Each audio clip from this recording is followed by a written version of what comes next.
Hey, everybody. Welcome to episode 133 of Two Legs, a Paul McCartney podcast.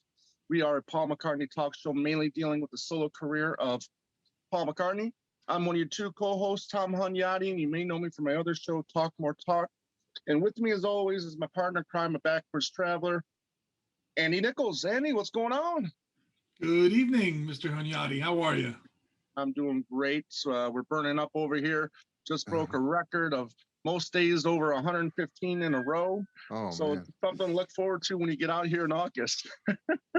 Oh my God. I don't know how I'm going to make it, but I will. We got air conditioning in the car. Don't worry. You'll be all right. The least amount of times I could be outside would be great. Like record store, car, hotel, right. Car, record store, restaurant, done. Bye. Yeah. That'll be perfect. So as you can see, we've got a guest today.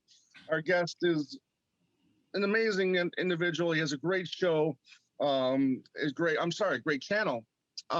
He is Matthew Street, and his YouTube channel is Matthew Street, but does so much more. He's part of Fab Gab with Joe Mayo, and he's got another show with a gentleman who we won't name. But no, I'm just kidding. He's Steven Schnee, and he's got a power pop show that he does with him that we'll talk about in a little bit. But Matthew Street, I'm so excited to have you here. Been wanting to have you on for a while now. Guys, I appreciate it. I mean, I've been watching you guys for a long time. I love the show. I love what you've been doing with the Breaking the Paul albums over the last, several months. You guys have a great show. And for me, it's an honor that you even thought of me to ask me to be here. So I'm really stoked to be here. This is great. Thank you. Yeah. So let's, news-wise, we know what's out there. We've talked about the Get Back stuff already. Both of our channels have, and there's also a new photo book by I think wasn't it Harry Benson? $750. Yeah, the price tag on that is just outrageous. Along with something else you're buying. That's another story for another time. But we also had official video for Sliding dropped today. Oh, did it? I did not see that. So I did not either. No. Yeah, it just dropped. It just dropped today. He's not in it. It's like a video of a guy surfing and stuff. But I did notice it on my YouTube feed today, and it was a new drop. Yeah. Oh, not a lyric video, just a regular video. Regular video. Okay, cool. Very good. We'll have to check that out. But Matt, let's talk about you and your channel, Matthew Street. How long has it been going? What made you decide to put yourself out there in the YouTube world? Thanks. I'll try to give you the Reader's Digest version. It was about 4 years ago. It was early 2017. But let me go back a few months prior to that. Not to be a downer to start the show. I hate to do this, but the reason I started the channel, in August of 2016, I lost a really close music and Beatles buddy. He passed away, and it was devastating. He was, like my Beatles, kind of like we all do on YouTube here with Paul and the Beatles. We commiserate. We have that communal activity together. Well, he was my live in-person guy for that. He was, and when I lost him, that was a big blow to me. It was just devastating, needless to say. And so it had to be about 5 months after that. I was watching YouTube in late 2016, and I saw Joe Mean Mr. Mayo's channel. I saw the Tim Allen channel, Ed from the King's Court, who does a lot of Elvis. Tim Allen at the time was doing a lot of power pop and Beatles and stuff. Okay. And I said, wow, you guys could probably relate. As you watch people's channels, you kind of feel like you get to know them. Like, I like his personality. I like the way he presents himself. He's talking about cool stuff that I like to talk about with, my friends. And of course, my friend who had passed away, we used to do that all the time, sit around, have a drink and a pizza and play some Beatles or Paul and talk about it. And so it just really was heartwarming to me to see these guys up there talking about the stuff I loved. And I said, I'd like to get in on that. Now I don't want to just be a commenter like, hey, love your video. I want to experience that. I want to make friends with people. I want to relate to other people in the same way. And so I got up the nerve in early 2017, started the channel, and it's, mainly a Beatles channel. I'll say 60-70% Beatles, and then 30 to 40% power pop, a little Elvis. I love Buddy Holly, stuff like that. So I've kind of spread it out a little bit. So that was my impetus, to start this. Yeah, well, I mean, you're not shy. I mean, you appear to not be shy in your videos. I mean, especially because you are pretty opinionated. I mean, that's one of the things I like about your show, even though I don't always agree with your opinions. Right. Via the McCartney 3 fake ranking or starting. But that's okay. I mean, we all have our opinions, and that's fine. But you also have this really cool series too, because what was called Matt Mango's McCartney. Yeah, I haven't done one in a while. I'm up to Flowers in the Dirt. I've got to get that rolling again. It just kind of got put on the wayside. But yeah, I just basically try to take a Paul album and relate to what I was doing in my personal life at that time and moment when it came out. And I don't know, people seem to gravitate towards it and they say they like it. At first I was like, I don't know if I want to do this. Oh, hey, I met my wife when this album came out and we used to love this song. And I said, well, people really care about that stuff, but people seem to like to hear your personal experiences. So yeah, no, I've been keeping it rolling, Absolutely.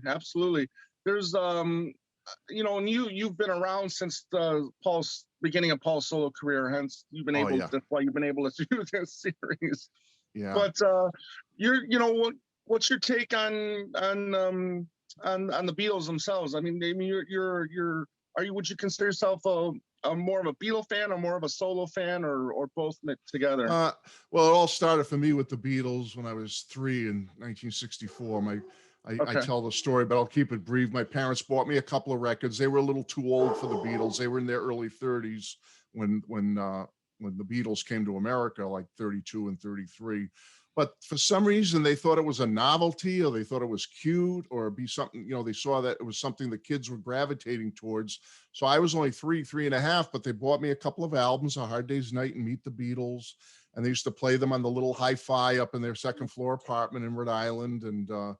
And that's where it took off. I just became a Beatles fan as the years went on. I got more sophisticated with it, more involved. And yeah, by the end of the 60s, I was a full-fledged young fan of 8 or 9 years old. And so I'd say the Beatles are in my heart as number one. But yeah, I do love Paul, John, George, and Ringo. I love all the solo stuff. I'm a fanatic about that too.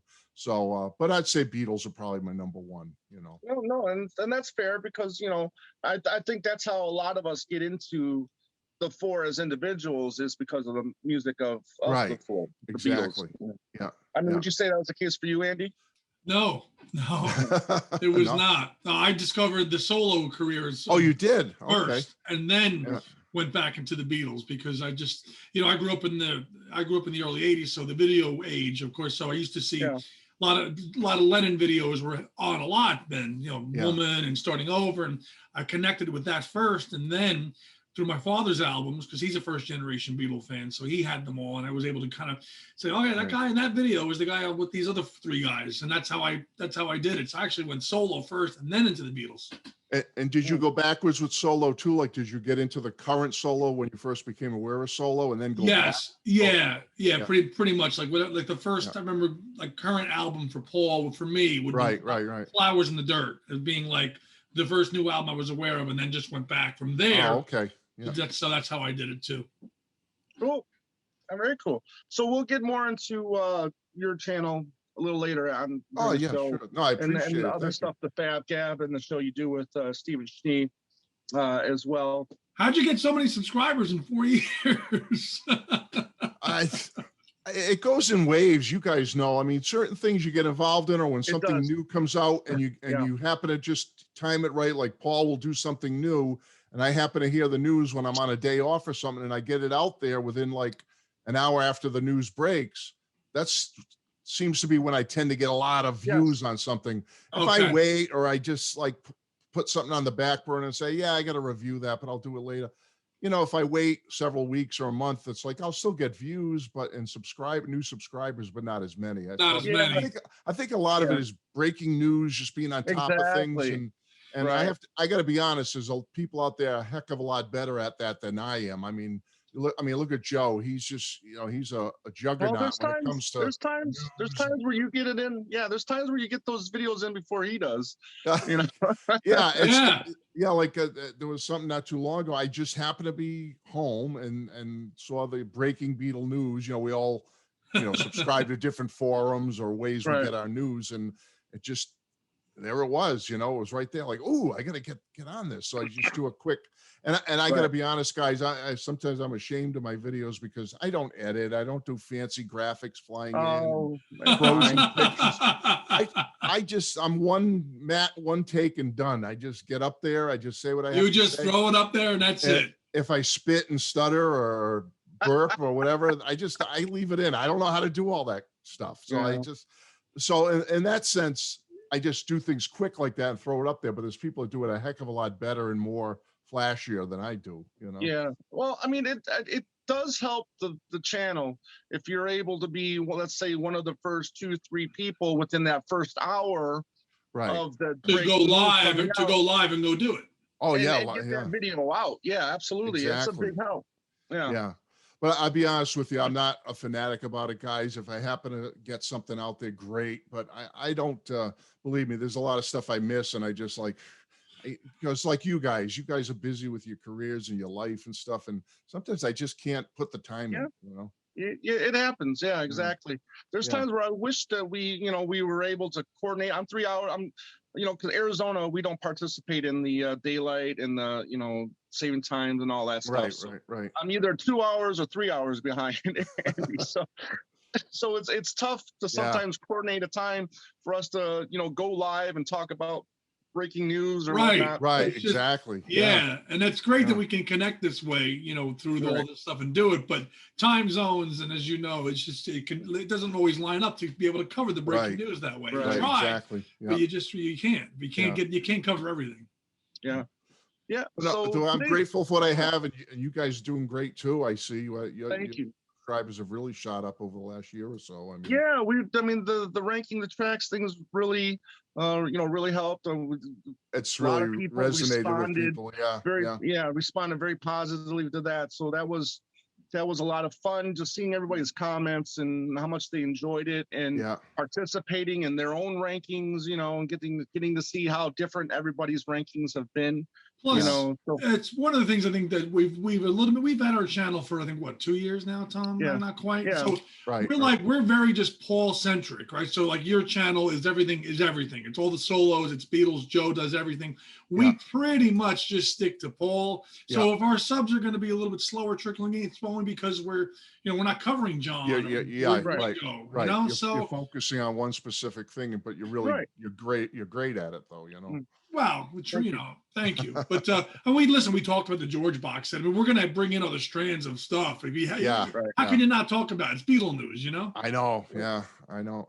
And bravo for your George Harrison box video. Oh, that was tremendous. That was tremendous. Sometimes I'm probably turning red because sometimes I'm embarrassed by that stuff, and sometimes I'm like, hell with it, I'm just gonna put it up there. It was great. It was so good. You guys get the same thing. You get crazy ideas what to say or do on your channel, and I just said, and believe me, I'm not making fun of it in the sense it may come across to some people, but I actually think it's a cool box, and I say hats off and salute to anybody who's going to be getting it, and I look forward to seeing it. I can't wait for Joe to open it. And Tom, did you say you're getting one? I think. Yeah, Andy and I are getting one too. Yeah. Oh, okay. I did. You gonna split it up? No, we'll have a special one-off Harrison 2 legs unboxing. Yeah. Oh, so you're both getting it. This isn't a joke here. Okay. Oh no, we are. I thought you were gonna get one and split it. No. You take a gnome, I'll take George. You get right. You get 2 albums, I get 3 CDs. I'll freaking the crate. No, I can't wait. Honestly, I'm excited about it. I only did that video just to kind of show the craziness of box sets and how excited we get for them, because I love Paul's Archives series. Yeah, no, in a way too. I mean, that's definitely like the humor side of George Harrison as well too. So I mean, good job on it. Yeah, that's what some people said to me. Oh, George would have liked that. I said, George is very humorous because I joke with some people. I say, well, that's it. If I was on Donnie's list to get one, I'm screwed now. I'm not going to be. I'm off the list. My name's been crossed off. Get that. There you go. One. But no, I would hope that they would get a chuckle out of that. Thanks, guys. Yeah. But today's show, we're talking about McCartney as a lyricist, and what we're going to do is we're going to present our 5 favorite McCartney lyrics. It could be the whole song. It could be a line of the song. It could be the chorus or a verse. It doesn't matter. We're just going to talk about what we feel is the best of McCartney as a lyricist, in our opinions. We're not really necessarily saying these are the best McCartney lyrics. No, these are just personal and to us. And please, in the comment section, give us your list of your favorite McCartney lyrics.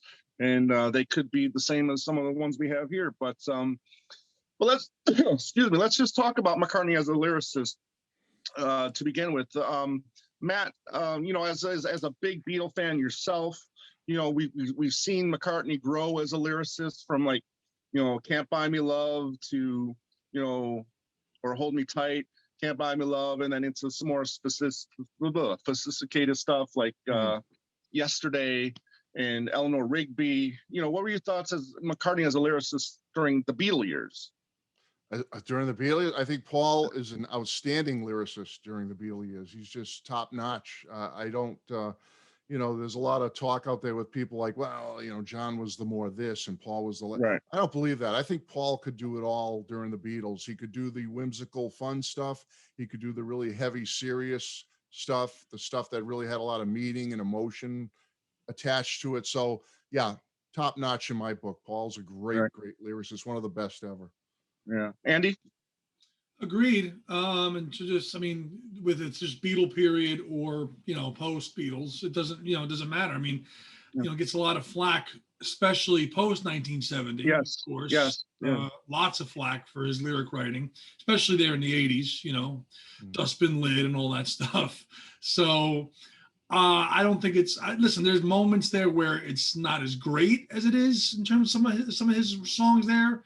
As a solo career, obviously compared to the Beatles, but I think on the whole, he's still it's strong, and I don't think he's weak. He has dips of songwriting, weaker songwriting moments. He does, and we're not going to say we love everything he does. There's things that we don't like, and there's some song lyrics that really don't resonate well with me within his career. But by and large, those are very few and far between. Yeah.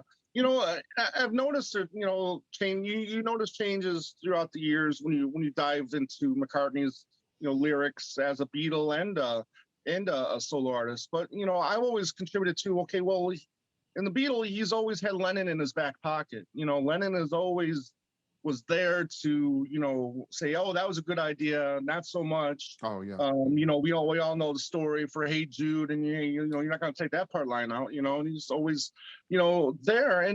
But then I think he also had a great muse in Jane Asher too, with some of these great songs like Another Girl. The ones from Rubber Soul.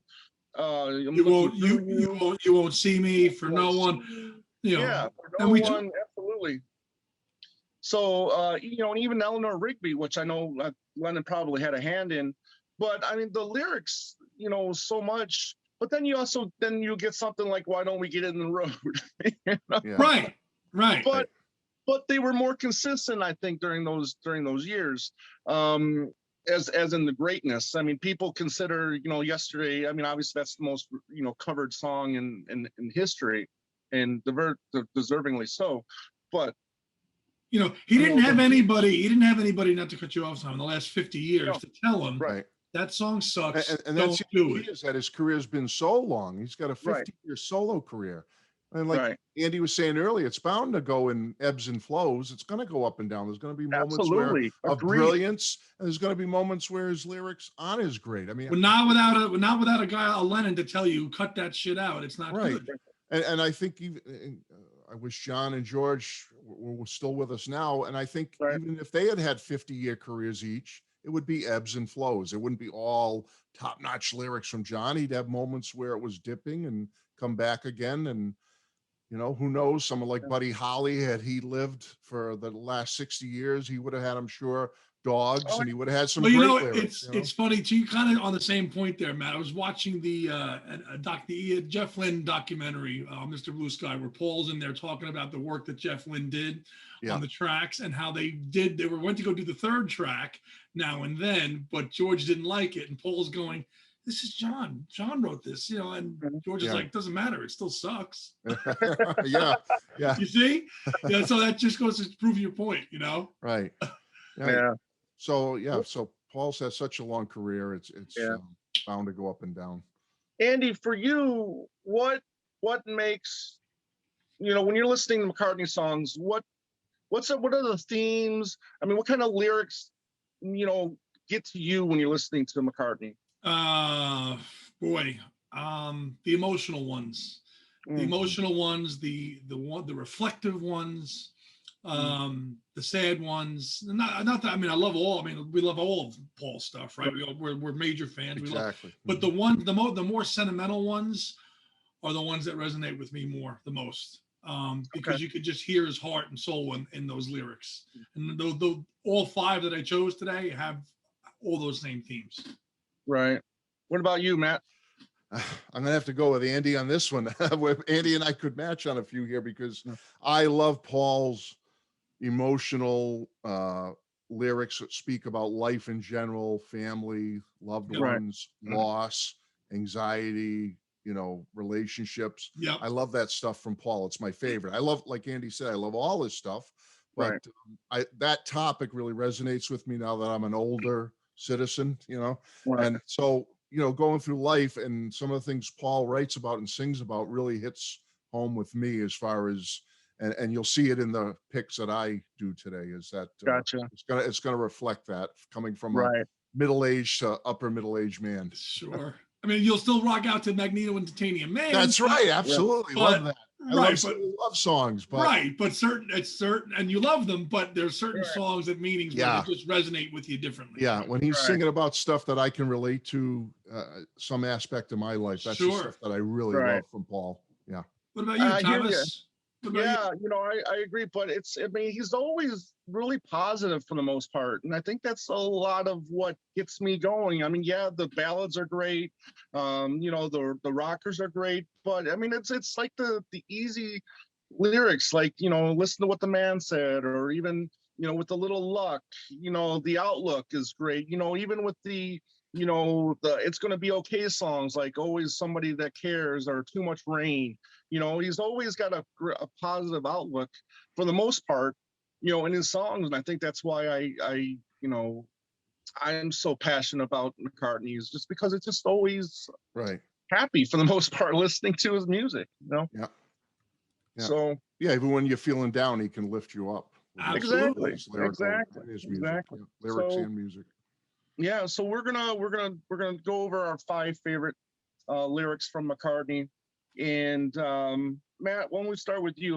We'll take turns. We'll rotate. Rotate going first.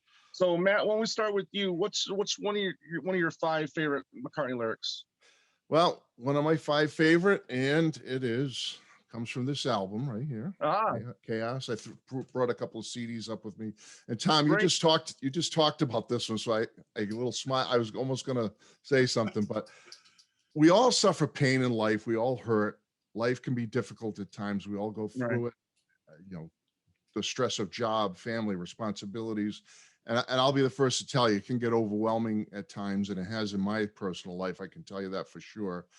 And sometimes you just need to slow things down, chill, learn to relax, and just laugh about things, enjoy your life, and be at peace with yourself and what you've been given.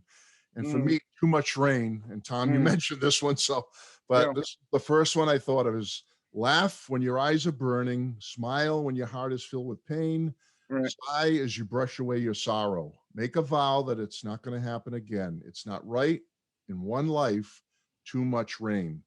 It's too much for anyone. It's too hard for anyone who wants a happy and peaceful life. You've got to learn to laugh. And it to me, a simple lyric, but it says it all for me. You know, and that's great. That's definitely one of the. That's my number one. That's definitely one of the tracks when Chaos came out. I played that one over and over and over again. I mean, it's very beautiful. Yeah, very, you know, positive, and let's look on the bright side or whatever. But yeah. We're going to go through the muck. We're going to be in the muck, but we can come out of it. Yeah, we can all relate to that. And I think that's what makes that so great. Andy? Very, very relatable, and that was my number 5 song as well. It was the first song I thought of, one of the first ones I thought of, and I wrote it down in my little cheat sheet here of notes. I wrote the first couple of lyrics down, but Matt, you hit it to the point, and I really don't care if we match up and have, because you know you know what? I like that we can. I like that. And that, it's one of those songs that it just hits you. It hits you right in the heart when you hear it, because we've all gone through crap in our lives, good and bad. And when you hear a song like that, it just washes away all that freaking pain. Absolutely. Whatever hurdles you might be going through at the time, and I think that's a song that does that. Laugh when your eyes are burning. It's like, and it's a side of him that you don't really see too often when Paul. So when he's gonna get deep like this, you kind of tune your ears up a little bit, because it's like, okay, this isn't just thumbs up Paul going, okay, it's great. No. Like, this is a serious thing. He's talking about something important, and you listen, Yeah. Mm-hmm. Almost, I feel like it's a trilogy of songs, starting with Somebody Who Cares, Too Much Rain, Who Cares, and I feel like that's kind of like a trilogy of you can get through it kind of songs. There's always going to be somebody there, help you out. So cool. Okay, so both you guys right off the bat came out with Too Much Rain. I love it. Good stuff. What do you got, Tom? I'm going with a little more fun direction. Okay. I love the Rockers, always have, and this one is a lot of fun, a little raunchy, but I went with the second verse of Hi Hi Hi, which is one of my all-time favorites. And it's well, take off your face, recover from the trip you've been on. I want you to lie on the bed, get you ready for your polygon, which we'll get to in a second. We'll get to in a second. I'm going to do it to you. Going to do it, sweet banana. You've never been done. Yes, like a rabbit. Going to grab it. Going to do it till the night is done. Oh, you dirty, naughty boy. Come on. Nice wordplay. It's so close to, everybody, I think, thinks he's saying body gun. Which, come on. If you're talking like that, I mean, it makes more sense that it's a body gun and not, polygon. What does that even mean? Yeah, exactly. But it's like there's a certain side of, Paul every once in a while can get kind of raunchy like that, and I think it's just fun. It's such fun wordplay too. Exactly, and that's why I've always enjoyed that line from Paul from Hi Hi Hi. So that's a cool one. Yeah. So all right, we're gonna go with round 2 here. We're gonna start off with Andy on this one. Okay, more of the same. This one's a little more personal for Paul, but it has that same kind of vibe to it. And I went with, now everybody has their own opinions of who did this and who did that. But as for me, I don't see how they can remember when they weren't where it was at. Early days. Older, mature Paul. Just telling everybody, you don't know what the fuck you're talking about, anybody, okay? I don't care how many books you've written. I don't care what you've done. You weren't there. And to me, when you hear that song go off, it's a prideful moment for him. Like cheering him on, tell him it's right. This is exactly what you should be saying, because they don't know what they're talking about. And that song, Early Days, everything about it, the drums in it as they can kind of get going in it. And I remember that was when I heard that song, and I'm like, oh, he's finally just lashing out at everybody. I love it. And that's why I went with that lyric for that one. That's a great one. Great one. Yeah, no, it is. But then the counter to that is always that he's not always the best person to remember his life either. You know what I mean? He has that luxury. If he doesn't remember, oh well. Yeah. Documentaries and stuff, how they all have different answers to different things. That's exactly. So, all right, I'll go with my number 2. Sure. I'm a big, wuss. I love the ballads. One of my favorite aspects of Paul's career. This one I'm kind of cheating on because it's a co-write with Linda, so we really don't know if Linda helped with these lyrics, but I'm going with it anyways. And this is from Some People Never Know, and it's what a great song. Only love can stand the test. Only you outshine the rest. Only fools take second best. But it's so. Some people never know. That's my favorite part of the song. I love the whole song. The whole song could have been like my choice, but that's like the part that's always, grabbed me the most. Oh, Like I said, good lyric, brother. Yeah, no, and he has a great ability to write these moving pieces in his ballads. Mm-hmm. And I think this is no exception here. So and a lot of times they're very simple words, but they exactly. bring so much meaning to them. Exactly. They don't have to be all complicated and with 12 letters in the words. He nails it in very simple terms, and it's very deep. Right. Okay, so Matt, you're up for number 2, buddy. Okay, well, I'll stay in on that theme a little bit. When you find that one true love in your life, we all are searching for it. We hope to find it. You're opening a closed heart, perhaps, with different relationships. And so I'm going to kind of like dedicate this to my wife, or your loved one. And you guys, maybe will feel the same about this, but it's a newer song of Paul's. And it's called Seize the Day. I bless the day when you came into my life and I could finally roll back the blind. You helped me realize that love was the greatest prize. I only had to open my mind and seize the day. Wow. Now, someone could look at those lyrics a little differently. If you listen to the whole song, you could interpret a lot of meaning into seize the day. But for those three little simple lines, that kind of sums it up for me and my wife. You've been through ups and downs. You've been through trials and tribulations through our entire marriage, having kids, raising a family, bills and stresses. But, meeting you was the greatest prize. I just love that line, Thank you for that, because, that's like one of the songs that I really haven't caught on to on McCartney 3. So maybe I'll go back and listen to it, with that kind of thing in mind. Please maybe do. That'll help, It's that little piece of it just struck me, and I said, wow, right. That it's simple, but it means so much, Right. Very good. So that's my second one. Excellent. All right, moving on to number 3. I'll start off with this one. Go for it. This is a quick one. We're going back to the Chaos and Creation album. This is probably my second song, my second favorite. I got so many favorite songs on this album. It's ridiculous. But this is from How Kind of You. And again, this is, Paul feeling down, and coming back with new love or whatever. But it says, how kind of you to stick by me during the final bout and listen to the referee as I was counted out. I always just, thought, man, that was really moving. He's, again, Andy, like you pointed out, he doesn't really share these kinds of, feelings or emotions with us, personal stuff.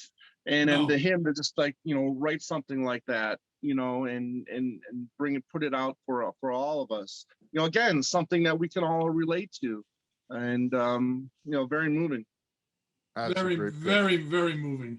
Yep. Yeah. Like you said, that entire album is just one big emotional. It really is a ball of something. Yeah. You had it right. You had it right there, Matt. You spot on. You can't help but feel something when you listen to that album. Right. All right, Andy, we'll go with you second. No, I think Matt's up right now. And Matt's turn. Oh, yeah, go ahead, Matt. You're second. Oh, okay, go ahead. You're second on number 3. My 3. Number 3. Okay. Yep. This is a little simple one, but I don't know. You guys are kind of young bucks, but I'm kind of an old guy. I'm in that upper middle age range. I'm going to be turning the big 6-0 next week. Oh, wow. Happy early birthday, Matt Street. The only reason I announced that is because it fits with this little song. When this episode is posted, it'll be your birthday. So it'll probably be my birthday. Yeah.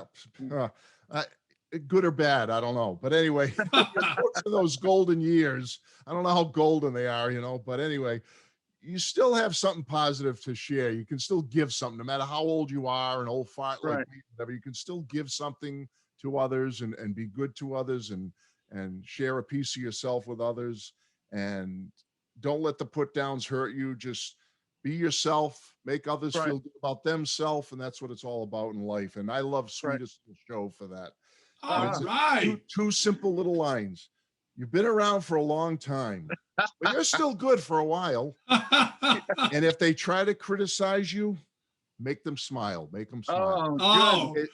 Great lyric. There's no major, 15-letter words in that little phrase, but it means so much, and it resonates a lot with me. So that's my third awesome. I love it. I love that, Matt. See, there you go. Sweetest Little Show. Simple 2 lines.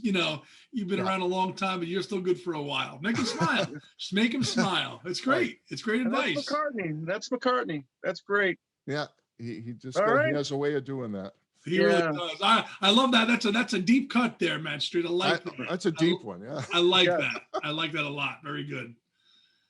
All right, Andy, you're up for for your third. Okay. Sorry, I keep going deep on these. I'm going for these deep ones, but these are the ones that stick with me. Right.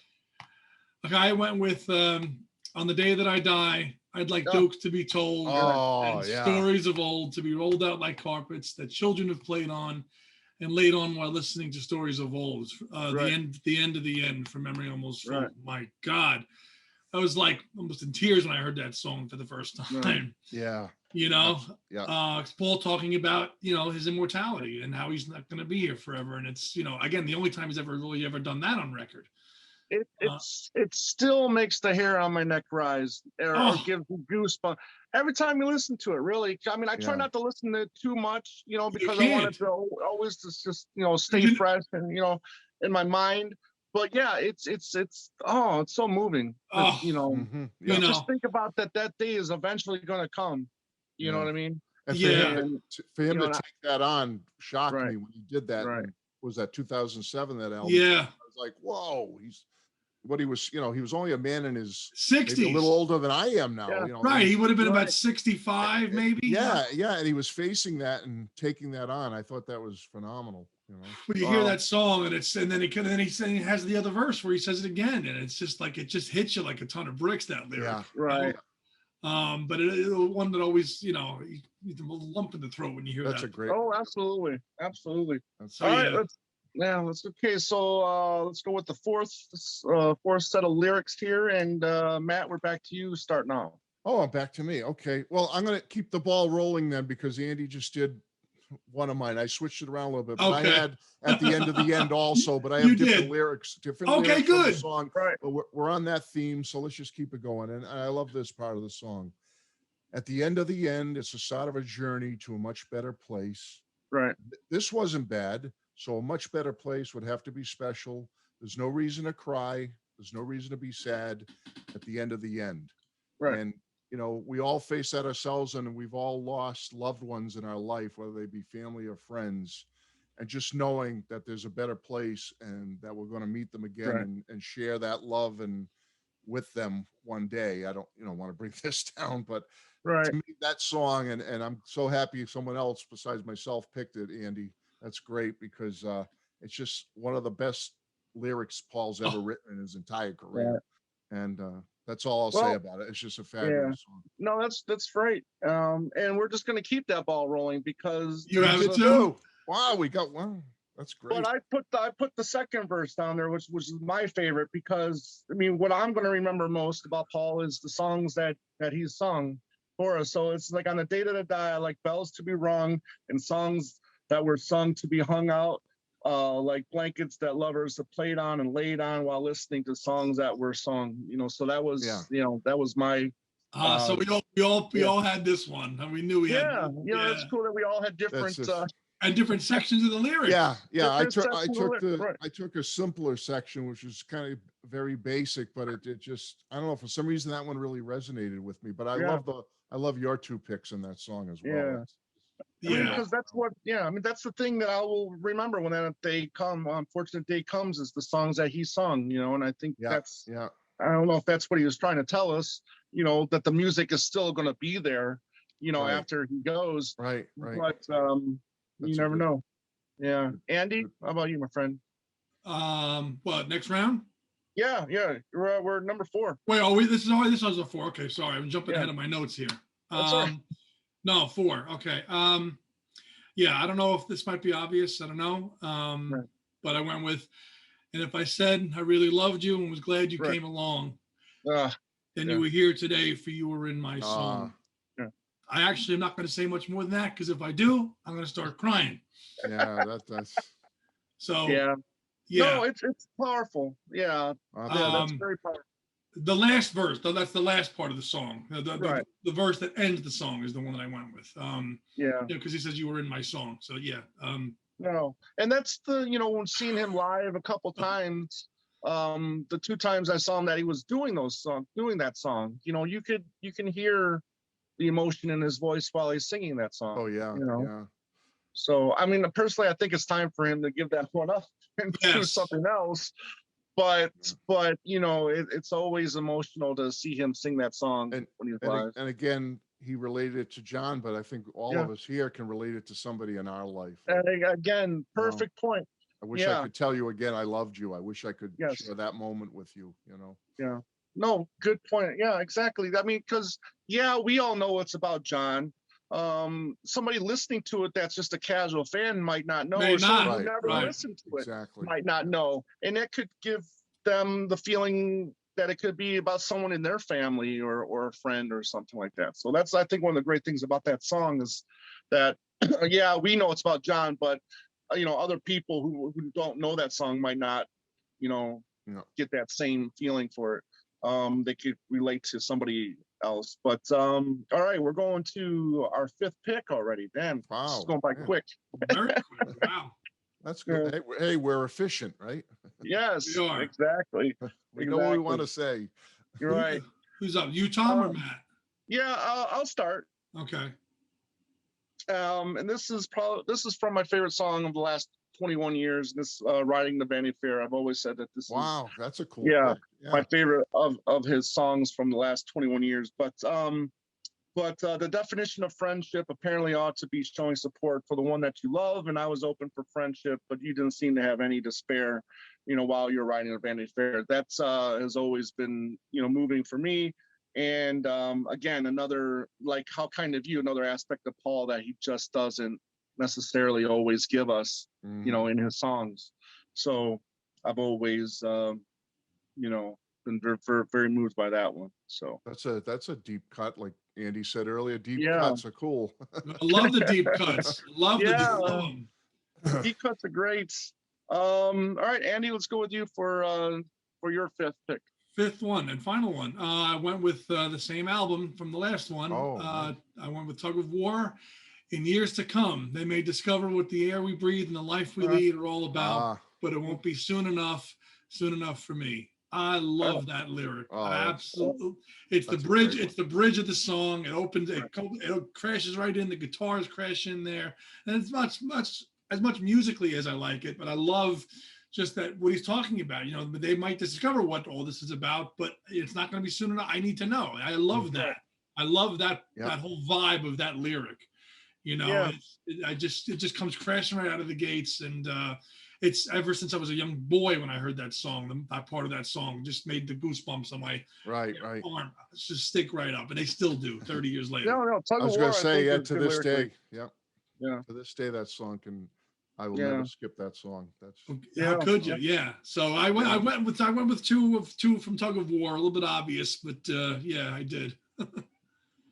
All right, Matt, you're up for number 5 for you, my friend. All right, my number 5 is in honor of Father's Day, being today is Father's Day. The connection between a father and a son. It's just, we all have different relationships with our dads, but you hope that he was a role model to you, a mentor, and you had that strong relationship with him where he could lead you on the right path in life. And I have to say that I've had ups and downs with my father, like we all have.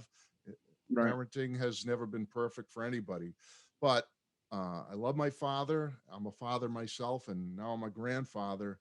And so this song right here, Put It There, is the song that encapsulates all of that for me, of being a role model to others, being a mentor, and having that loving relationship with a father, son, or grandfather, that type of thing. So it's give me your hand. I'd like to shake it. I want to show you I'm your friend. You'll understand if I can make it clear. It's all that matters in the end. Put it there if it weighs a ton. That's what a father said to his young son. As long as you and I are here, put it there. Put it there. Matt, you're killing me. You're killing me. I love it. I love it.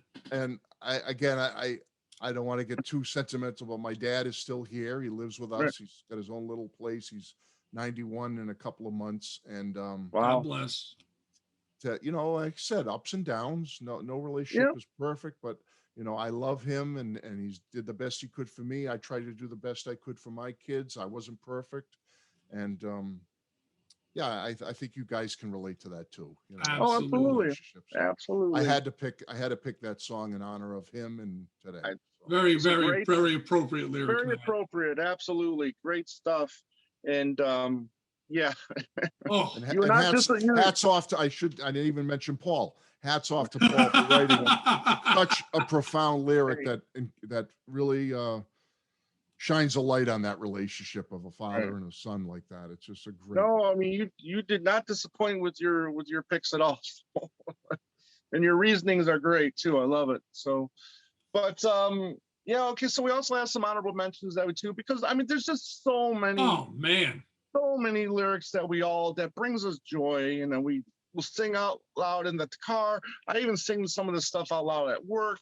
You know, I don't care who hears it, you know, when I'm going. And like Good Sign, right? You're at work singing, that's a good sign. As you're cutting the broccoli. Good sign. I got a brother who's younger than me, and he digs that song because he's kind of like from that disco-y, dancey 80s era, and he loves Good Sign. He thinks it's great fun. Really? That's a deep cut. You know, it's got that very deep cut. Yes. Danceable song. Very like you're in a club, you know, you're in a club and it just starts going. Yeah, you picture the lights going and things spinning. Right. Yeah.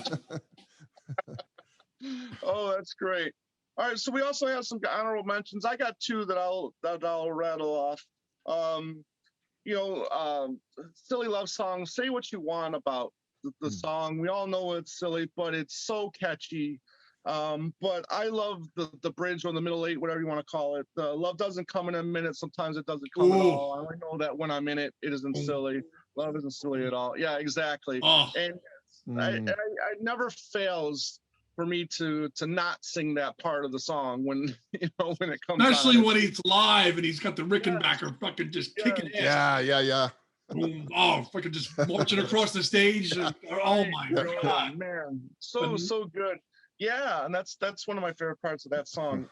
Again, another one that's kind of controversial because it kind of almost started a little bit of the McCartney Lennon back and forth war in the albums, but it's also kind of ironic now. But what, too many people?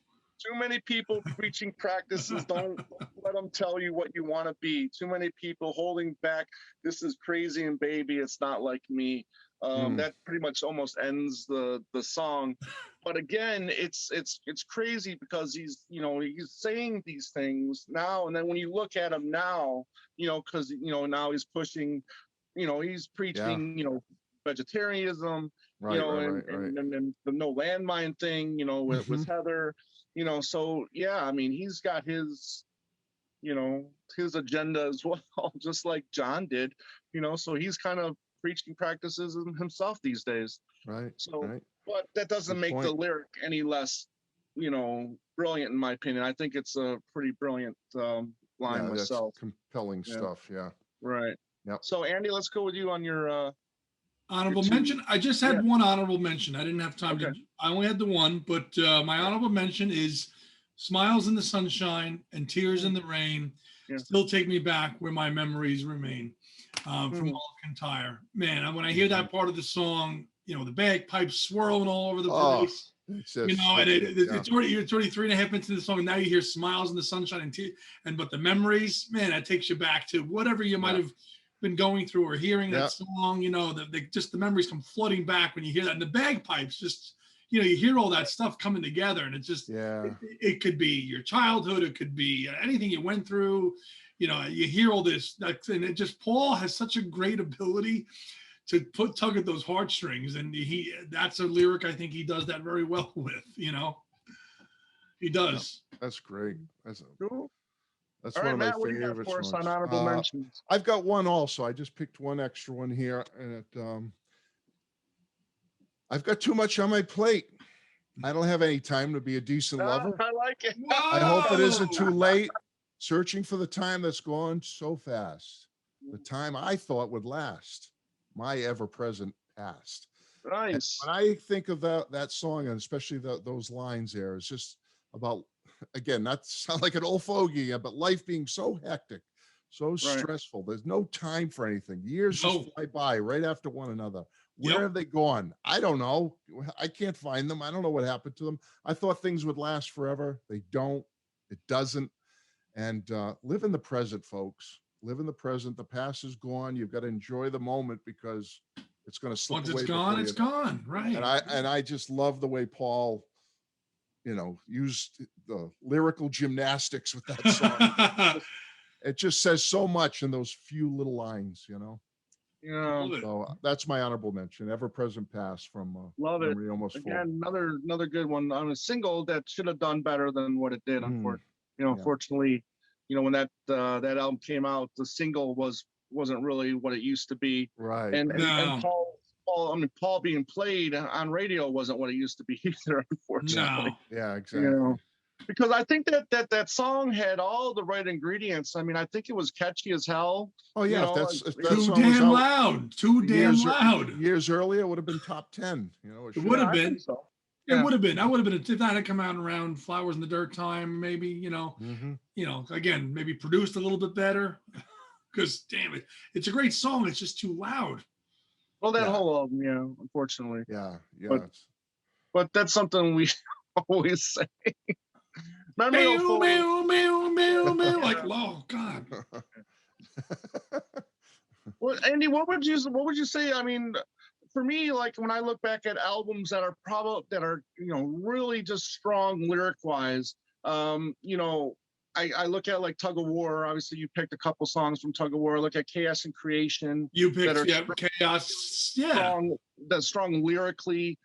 Even Memory Was Full, even though we tease about the loudness of the album, I think lyrically very strong.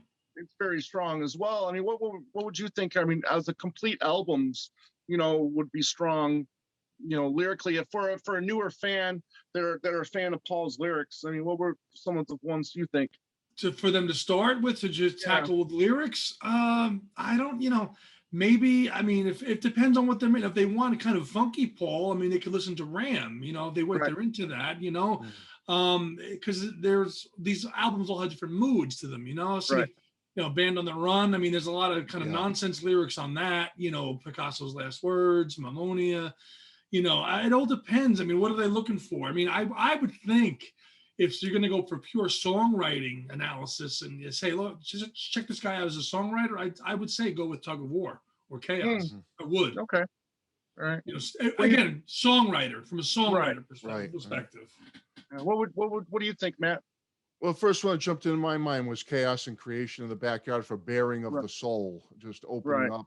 You're opening up and just so lyrically, I would say that one. Musically, I mean, there's so many. Andy mentioned some great ones. I mean, Tug of War, I like Flaming Pie. I like a lot of the songs. A lot of great lyrics on that. But I'm surprised we didn't pick anything from Flaming Pie too, because he had that. I thought about Calico Skies at one point, and it slipped off my list, but it was in the workings. Yes, it was in mine too. Yeah, I mean the first two verses of Calico Sky was a part of my wife and I's wedding. So I think that's the one I was focusing in on. That it was written that I would love you. The moment I opened my eyes. I mean, it's beautiful words. Yeah. Oh, absolutely. Yeah, and then plus he had all that inspiration from doing the Beatles anthology. So you can tell that I think Flaming Pie was one of his better albums lyrically. Absolutely. That album would go on that list as well. For sure. Yeah. The one that jumped out though was Chaos, as far as pure like emotion. No, agreed 100% in my opinion. But great. Okay, this was a great little list on our favorite lyrics on McCartney. So Matt, again, we appreciate you being here. Let's talk about your channel again. Some of the things that you're doing. We love the Fab Gab. Obviously, Andy and I have been. You guys have been there. That's great. I hope you guys both come back again soon. That was a lot of fun. Yeah. So that's you and Joe, right? Yeah. Thanks to Joe for even asking me. He just he wanted to start a little show thing on the side and said, "Would you like to be one of the people that do it?" And I said, "Geez, I'm honored. Thank you that you even would think of me." I mean. He was like one of the first, like I told you earlier, one of the first guys I got into on YouTube in the Beatles realm. And, Yeah, I love Fab Gab. It's a lot of fun just to talk Beatles. You know, Matt, what are you guys up to? You're up to Let It Be now, right? We're doing. I don't think I'm allowed to announce a special guest yet, but there's a special guest doing Let It Be with us next Sunday night. Okay. And I'm looking forward to that. That'll be fun because, you know, Let It Be is one of those albums that's, you know, sometimes I love it and I think it's one of the greatest things they ever did, and then other times I'm like, I don't think it holds a candle to some. I don't know. I go back and forth on Let It Be. Now, have you guys talked about what you're going to do? Are you going in terms straight up the chronology of the solo stuff, or are you just doing the solo guys individually? I don't think I'm out talking out of school to say this. I think Joe said rather than do chronology, which could get boring, like, okay, which one was released first? Oh, Sentimental Journey. We're going to start. He says we may not necessarily do that. We may jump around more with the solo stuff to keep it interesting. Sure. Keep people hopping a little bit. So yeah, but I'm looking forward to the solo stuff because I think there'll be more room for having a little more fun with, you know, praising and put downs, you know, because the Beatles, I couldn't find a lot to like slam. You can't. But, yeah, I can't. We had we were like gushing through the whole thing pretty much. But I think with the solo years, it'll be a little more loose, you know. Yeah, some of those albums are tough to rank. Absolutely. I mean, obviously there are songs in my opinion that I love more than others. So ranking these songs, I find kind of easy from time to time. But yeah, I mean, we're doing the Beatle ones though. It is pretty tough. It was tough. I mean, it was fun doing it, but we got getting our feet wet. But yeah, that was hard. It was really difficult. You know, there's another genre of music. You're a huge champion of the power pop. You know, I don't know if you want to call it a genre. It's a whole thing, but you also do a show too with Stephen Schnee, who you know he's got his own channel on YouTube as well. He's a great voice. He has a great voice for radio. He's awesome. He's a music journalist, a writer, and all. He does all kinds of great stuff. And it's more of a part-time show. We don't have like a regular time slot every week where we do it, but it's called the Matt and Steve Show. We basically we do interviews with different power pop people or bands and things, and or we'll talk about just general stuff in the power pop world. It's a lot of fun. Yeah, we kind of just got that rolling. It's kind of an occasional show, maybe once, twice a month, but who knows? Maybe we'll do more in the future. You know. Right. Now we were talking before last week about how, you know, if you find that these power pop musicians are they, you know, Beatles fans, and you pretty much overwhelmingly said, yeah, I mean, their first love is Beatles music. Yeah, I mean, I think that's the foundation of power pop is the Beatles with the songs like Another Girl and You're Gonna Lose That Girl and Your Bird Can Sing. That's the root of the bands I started getting into heavily into the 70s, going into the 80s. I was always kind of like chasing that high, so to speak. You know, you hear songs like And Your Bird Can Sing and you know, You Can't Do That and stuff like that. And then when you're looking for other music to get into, that's what I was always looking for.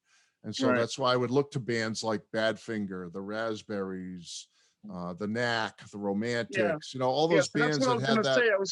I was going to ask you, what do you think are some of your favorite power pop bands through the years? Oh my goodness. Badfinger, the big Badfinger. I like Big Star, although they're not considered pure power pop, but Badfinger, Big Star, Raspberries, Cheap Trick, the Knack, even though they had a very brief career, the Knack were great. The Romantics, oh my goodness, 80s, Marshall Crenshaw, oh my God. Someday, some way.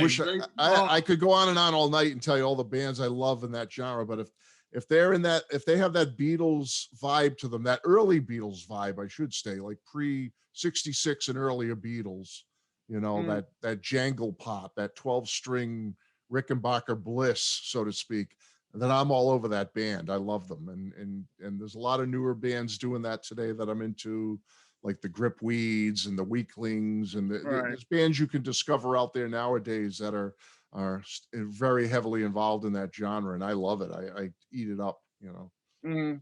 Oh, very cool, very cool. So yeah, that's the Matt and Steve show, right? And that's you said that's not it's like maybe once a month or so. Yeah, you can find it on my channel or on Steve's channel. We go back sometimes it's posted on mine or his. So Okay, and then Fab Gab is almost weekly. So Yeah. that's on Mean Mr. Mayo's YouTube channel Yeah, as well. yeah. Occasionally we'll take breaks for holidays or if we Right. have personal things going on, but semi-regular on Right. Sundays usually. Yeah. Right. And then your channel, Matthew Street. Why don't you give it one last plug before we sign off here?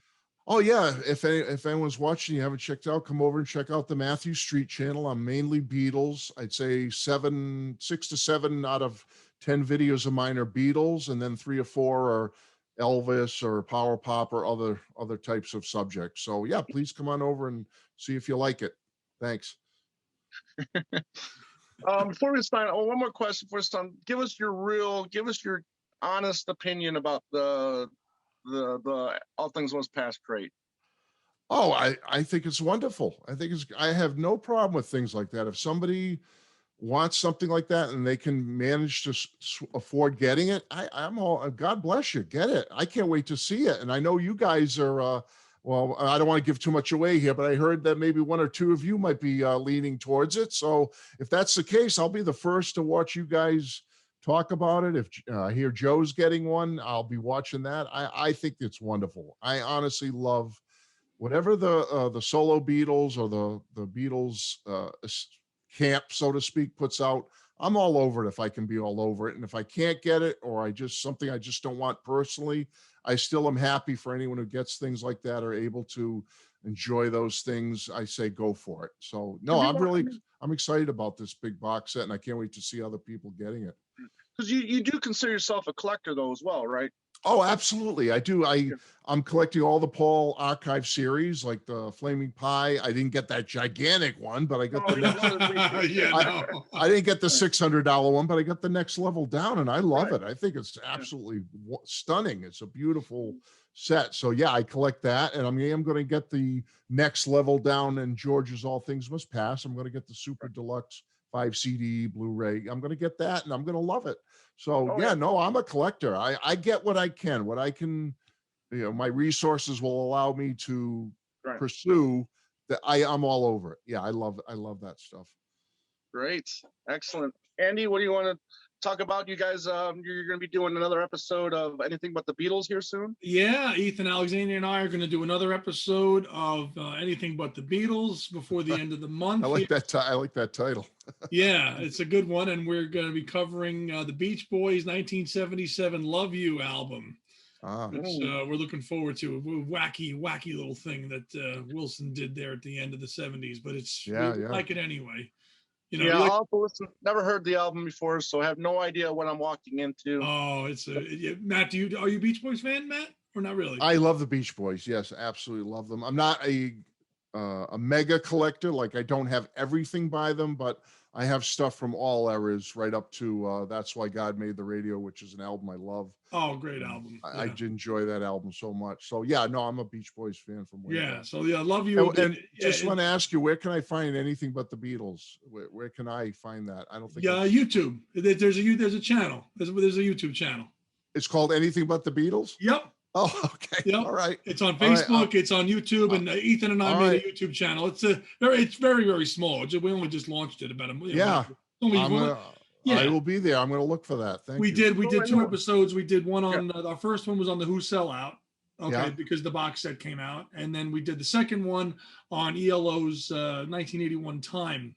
Oh, I love that album. I'm over there. I'm telling you, I'm there. We did. I love that album. And we geeked out for about an hour and 10 minutes on Time and Jeff Lynne and everything else. Yeah. Oh, that's great. So yeah, I'm glad I'm learning about it. I'm sorry I didn't know about it earlier. But it's a little small offshoot thing that he and I do.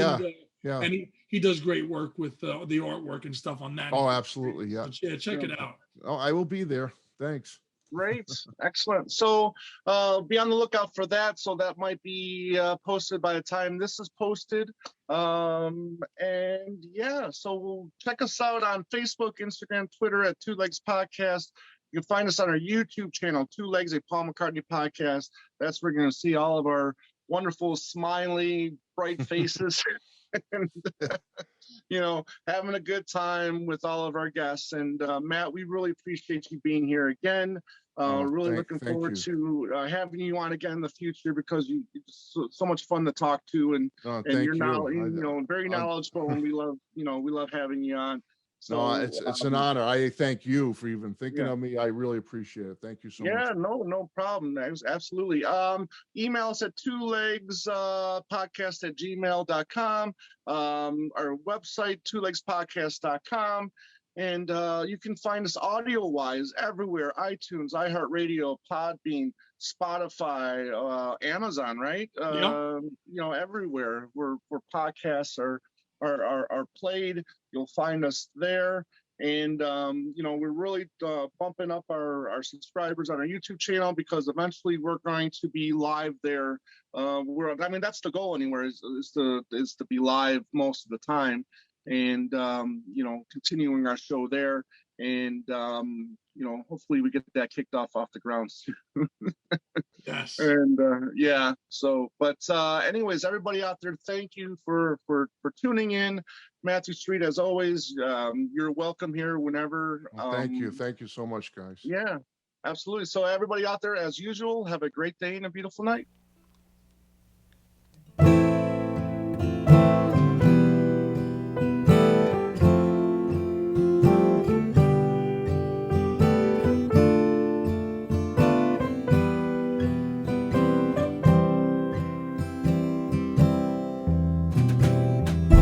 Listening to Two Legs, a Paul McCartney podcast, hosted by Tom Hunyadi and Andy Nichols, with musical contributions by Dylan